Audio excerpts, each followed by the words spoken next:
Assalamualaikum warahmatullahi wabarakatuh. Alhamdulillahirabbil alamin wa bihi nasta'inu ala umuri dunya waddin. Wassalatu wassalamu ala asyrofil anbiya'i wal mursalin wa ala alihi wa sahbihi ajmain, amma ba'du.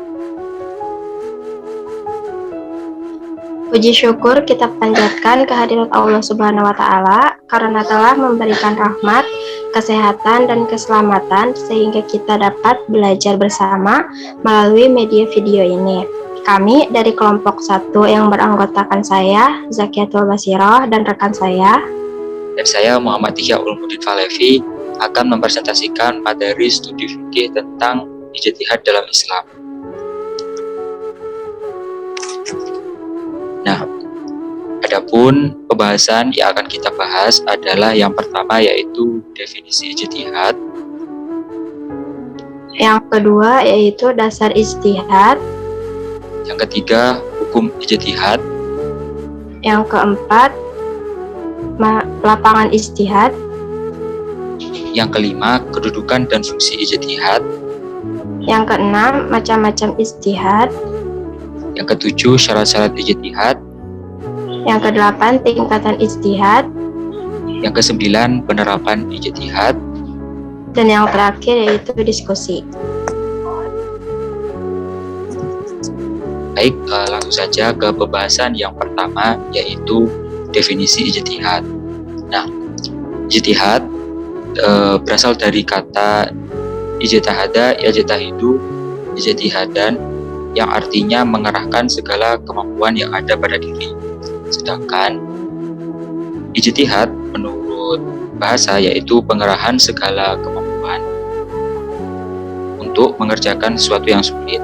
Atas dasar ini maka tidak tepat apabila kata ijtihad dipergunakan untuk melakukan sesuatu yang mudah atau ringan atau yang sudah ada hukumnya seperti itu. Lalu ijtihad menurut istilah yaitu mencurahkan tenaga atau memeras pikiran untuk menemukan hukum agama melalui salah satu dalil syar'i dan tanpa cara-cara tertentu. Nah, usaha tersebut merupakan pemikiran dengan kemampuan sendiri semata-mata, dan ijtihad menurut Muhammad ibnu Husain ibnu Hasan al-Jizani yaitu mengerahkan semua pemikiran dalam mengkaji dalil syariah untuk menentukan beberapa hukum syariat. Itu tadi adalah pembahasan mengenai definisi ijtihad, baik dari segi asal kata, menurut bahasa, menurut istilah, dan menurut salah satu ahli.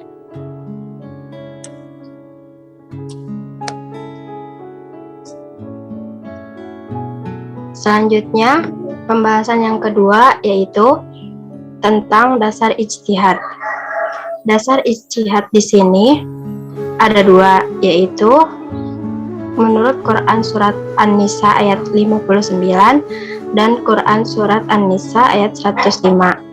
Pada Quran surat An-Nisa ayat 59, menurut Ali Hasbullah, seorang ahli usul fikih dari Mesir, kalimat kembali kepada Allah dan Rasul dalam ayat tersebut merujuk kepada Al-Quran dan hadis yang membahas persoalan-persoalan yang kadangkala sulit dipahami. Lalu pada Quran surat An-Nisa ayat 105, menurut Imam Al-Bazawi, seorang ahli usul fikih mazhab Hanafi, Imam Al-Amidi, dan Imam Al-Satibi, ayat ini mengandung pengakuan terhadap eksistensi ijtihad melalui qiyas atau analogi. Itu tadi adalah pembahasan mengenai dasar ijtihad yang terdapat pada Quran surat An-Nisa ayat 59 dan Quran surat An-Nisa ayat 105. Baik, lanjut ke pembahasan yang ketiga yaitu tentang hukum ijtihad. Nah, hukum ijtihad sendiri yang pertama ada fardhu ain, yakni melakukan ijtihad untuk kasus dirinya sendiri dan ia harus mengamalkan hasil ijtihadnya sendiri. Selain itu juga fardhu ain juga untuk menjawab permasalahan yang belum ada hukumnya, yang mana jika tidak dijawab dikhawatirkan akan terjadi kesalahan dalam melaksanakan hukum tersebut. Nah, selanjutnya ada yaitu fardu kifayah, yang mana jika permasalahan yang diajukan kepadanya tidak dikhawatirkan akan habis waktunya atau ada lagi mujtahid yang lain yang telah memenuhi syarat. Nah, lalu ada sunnah, yakni berijtihad terhadap permasalahan yang baru, baik ditanya ataupun tidak. Dan yang terakhir haram, yaitu ijtihad yang telah ditetapkan secara qat'i karena hal ini berdasarkan dengan syarak. Nah, itu tadi pembahasan tentang hukum ijtihad. Ada fardu ain, fardu kifayah, sunnah, dan haram. Selanjutnya, pembahasan keempat yaitu tentang lapangan ijtihad. Karena tidak semua lapangan hukum Islam dapat menjadi pokok ijtihad, kami membaginya menjadi dua, yakni lapangan yang boleh dan lapangan yang tidak boleh. Untuk lapangan yang boleh menjadi pokok ijtihad yaitu yang pertama, ada hukum yang dibawa oleh nas yang zani, baik dari segi kedudukannya maupun dari segi pengertiannya. Lalu yang kedua yaitu hukum yang dibawa oleh nas qat'i kedudukannya, tetapi zani pengertiannya. Nah, seperti ini terdapat dalam Al-Quran dan hadis juga. Objek ijtihad di sini ialah dari segi pengertiannya saja. Lalu yang ketiga yaitu hukum yang dibawa oleh nas yang zani kedudukannya, tetapi qat'i pengertiannya. Nas ini hanya terdapat dalam hadis. Objek ijtihad dalam hal ini ialah dari segi sahihnya hadis dan pertaliannya dengan Rasulullah. Dan yang keempat yaitu hukum yang tidak ada nasnya atau tidak diijmakan dan tidak pula diketahui dengan pasti. Di sini orang yang berijtihad memakai qiyas, istihsah, urf atau jalan lain. Disinilah daerah ijtihad lebih luas daripada ketiga lapangan lainnya. Selanjutnya, yang tidak boleh menjadi pokok ijtihad. Yang pertama yaitu hukum yang dibawa oleh nas qat'i, yaitu nas yang bersifat pasti dan meyakinkan, baik kedudukannya maupun pengertiannya. Atau hukum yang dibawa oleh hadis mutawatir, yakni hadis yang diriwayatkan oleh sejumlah orang pada setiap tingkat sanadnya, yang menurut tradisi mustahil mereka bersepakat untuk berdusta dan karena itu diyakini kebenarannya. Lalu yang kedua yaitu hukum-hukum yang tidak dibawa oleh nas dan tidak pula diketahui dengan pasti dari agama, tetapi telah disepakati oleh para mujtahidin dari suatu masa. Nah, itu tadi pembahasan mengenai lapangan ijtihad. Ada yang boleh dan ada yang tidak boleh.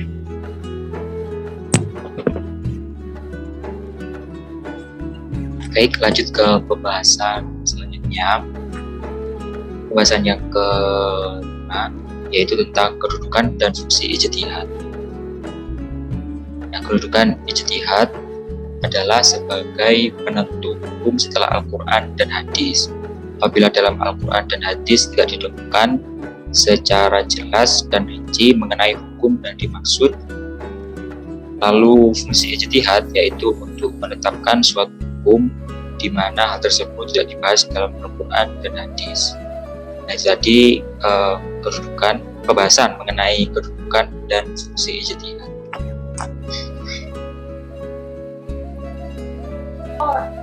Selanjutnya pembahasan yang keenam yaitu tentang macam-macam ijtihad. Secara garis besarnya, ijtihad dibagi menjadi dua bagian, yaitu ijtihad fardi dan ijtihad jama'i.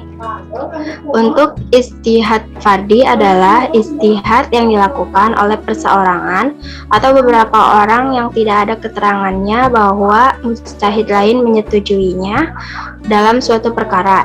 Ijtihad semacam inilah yang pernah dibenarkan oleh Rasulullah kepada Mu'adz ketika Rasulullah mengutusnya untuk menjadi qadhi di Yaman. Ijtihad jama'i adalah yaitu suatu ijtihad dalam suatu perkara yang disepakati oleh semua mujtahidin. Ijtihad semacam ini yang dimaksud oleh hadis Ali ketika menanyakan kepada Rasul tentang urusan yang tidak ditemukan hukumnya dalam Al-Quran dan As-Sunnah. Nah, itu tadi pembahasan mengenai macam-macam ijtihad. Lanjut ke pembahasan yang ketujuh, yaitu tentang syarat-syarat ijtihad. Dibukanya pintu ijtihad dalam hukum Islam tidak berarti bahwa setiap orang dapat melakukan ijtihad. Hanya orang-orang yang memiliki syarat tertentulah yang mampu berijtihad. Nah, syarat ijtihad yang pertama adalah mengetahui bahasa Arab dengan segala seginya, sehingga memungkinkan dia menguasai pengertian susunan kata-katanya. Hal ini karena objek pertama bagi orang yang berijtihad ialah pemahaman terhadap nas-nas Al-Quran dan hadis yang berbahasa Arab, sehingga ia dapat menetapkan aturan-aturan bahasa dalam pengambilan hukum darinya. Lalu syarat ijtihad yang kedua adalah mengetahui Al-Quran.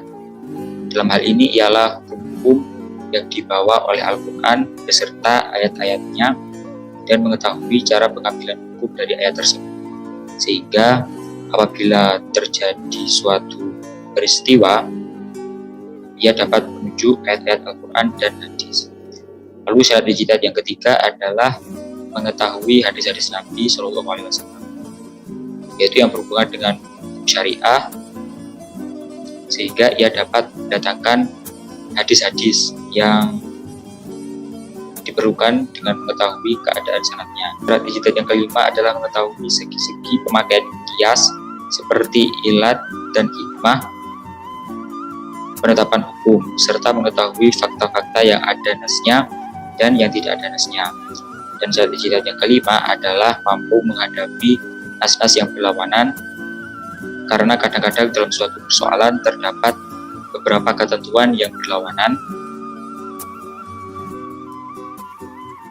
Nah, di samping syarat-syarat tersebut, seorang mujtahid juga harus mengetahui ilmu usul fikih secara mantap, karena ilmu ini merupakan dasar dan pokok dalam berijtihad, dan mengetahui ilmu-ilmu kemasyarakatan, sebab penentuan hukum sangat erat hubungannya dengan kehidupan masyarakat atau lingkungan. Itu tadi pembahasan mengenai syarat-syarat ijtihad. Selanjutnya pembahasan yang ke-8 yaitu tingkatan ijtihad. Perlu diketahui jenis mujtahid yang dapat dibagi dalam sebagai berikut. Yang pertama yaitu mujtahid mutlak atau mujtahid fi al-syar'i, yaitu orang-orang yang melakukan ijtihad langsung secara keseluruhan dari Al-Quran dan hadis, serta seringkali mendirikan mazhab sendiri seperti halnya para sahabat dan para imam yang 4, yaitu Imam Syafi'i, Imam Hambali, Imam Hanafi, dan Imam Maliki. Tingkatan yang kedua adalah mujtahid mazhab atau mujtahid fi al-mazhab atau fatwa mujtahid, yaitu para mujtahid yang mengikuti salah satu mazhab dan tidak membentuk suatu mazhab tersendiri yang dalam beberapa hal berbeda pendapat dengan imamnya. Misalnya Imam Syafi'i tidak mengikuti pendapat gurunya Imam Malik dalam beberapa masalah. Tingkatan yang ketiga adalah mujtahid fi al-masail atau ijtihad parsial dalam cabang-cabang tertentu. Ialah orang-orang yang berijtihad hanya pada beberapa masalah saja.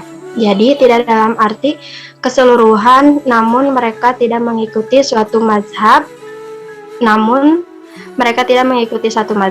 Misalnya Hazairin berijtihad tentang hukum kewarisan Islam.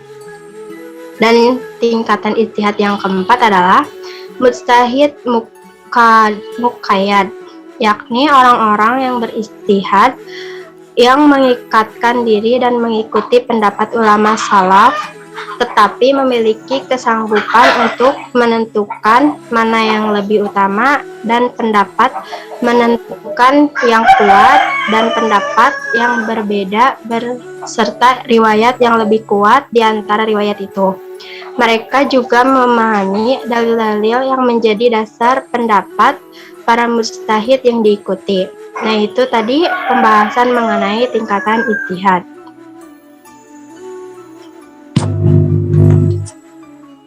Baik, lanjut ke pembahasan yang ke-9, yaitu tentang penerapan ijtihad. Nah, secara umum, pola ijtihad dapat dibagi ke dalam 3 pola penerapan, yaitu yang pertama adalah pola bayani atau kajian semantik, yaitu kegiatan yang berkaitan dengan kebahasaan, kapan suatu lafal diartikan sebagai majas, bagaimana memilih salah satu arti lafal, mustarok atau ambiguitas, mana ayat yang umum yang diterangkan, dan mana pula yang khusus yang menerangkan, mana ayat yang qot'i dan mana yang sunni, kapan sesuatu perintah dianggap untuk wajib dan kapan pula untuk sunnah, kapan larangan itu untuk haram dan kapan pula untuk makruh dan seterusnya. Nah, sebagai contoh, di dalam hadis ada perintah untuk mempersaksikan nikah dan dalam Al-Quran ada perintah mempersaksikan rujuk. Ulama memahami kesaksian nikah sebagai wajib, sedangkan kesaksian rujuk oleh sebagian ulama dianggap sunnah.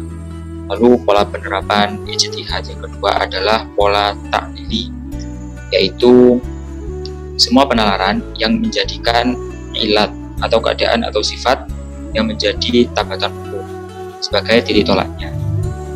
Nah, di sini dibahas cara-cara menemukan ilat, persyaratan ilat, penggunaan ilat di dalam qiyas dan istihsan, serta pengubahan hukum itu sendiri sekiranya ditemukan ilat. Sebagai contoh, di dalam hadis ada perintah untuk mengambil zakat hanya dari 3 jenis tanaman, yaitu tanaman gandum, kurma, dan anggur. Sebagian ulama kelompok Zahiriyah memahami ayat ini melalui pola bayani, hanya memegang arti zahirnya. Nah, dan pola penerapan ijtihad yang ketiga adalah pola istislahi atau pertimbangan kemaslahatan, yaitu mengidentifikasi masalah-masalah yang tidak mempunyai nas khusus sebagai rujukan. Dalam pola ini, ayat-ayat umum dikumpulkan guna menciptakan beberapa prinsip umum yang digunakan untuk melindungi atau mendatangkan kemaslahatan tertentu. Prinsip-prinsip tersebut disusun menjadi 3 tingkatan: daruriyat atau daruriyat, kebutuhan esensial, lalu hajiyat, kebutuhan sekunder, dan tahsiniyat, kebutuhan kemewahan. Prinsip ini dideduksikan kepada persoalan yang ingin diselesaikan, misalnya transplantasi organ tubuh, bayi tabung, dan aturan lalu lintas. Nah, masalah-masalah ini tidak mempunyai nas khusus sebagai rujukan. Karena itu, dalam menentukan hukumnya digunakan prinsip-prinsip umum yang ditarik ayat-ayat. Nah, itu tadi pembahasan mengenai pola penerapan ijtihad yang terbagi menjadi 3 pola, yaitu pola bayani, ta'lili, dan istislahi. Alhamdulillah, itu tadi akhir dari presentasi tentang ijtihad dalam Islam. Jika ada pertanyaan, silahkan ditulis terlebih dahulu dan bisa disampaikan nanti pada saat sesi diskusi. Sekian dari kelompok 1, sekian dari kami kelompok 1. Mohon maaf apabila ada salah kata. Terima kasih atas perhatiannya. Wassalamualaikum warahmatullahi wabarakatuh.